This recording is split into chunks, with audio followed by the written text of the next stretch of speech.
In this video, I'm going to talk about biased and unbiased estimators. The definition of an unbiased estimator says that a value is considered unbiased if its value targets the same value from a population. On the other hand, biased estimators do not target the value from the population. And I think both of these are a little easier to understand if we look at some actual examples here.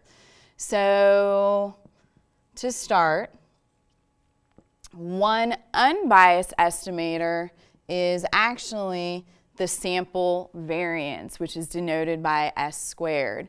So what does that mean? It means that the value of S squared targets the value of sigma squared, right? Because sigma squared is the is the variance of the population.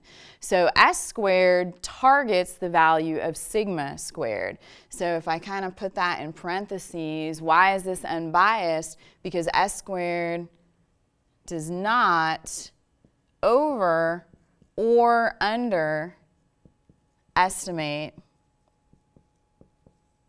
sigma squared. Similarly, X bar, which is my sample mean, is also an unbiased estimator for mu, right, the population mean. On the other hand, we have our biased estimators, and one of them is S, which is the sample standard deviation.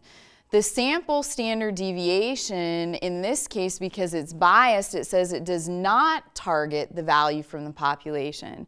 So in this case, it turns out that S actually tends to underestimate the value of the population standard deviation, which is sigma. So it's biased if it does not target the value, in this case it underestimates. Two other examples of estimators that are biased would be the median and the range. So again, unbiased if it does pretty much target what it's trying to estimate. Again, S squared does a pretty good job of estimating sigma squared. X bar does a pretty good job of estimating mu. It's biased if it doesn't do that, if it doesn't target the value. So S tends to underestimate sigma, and similarly the median and the range are considered biased estimators as well.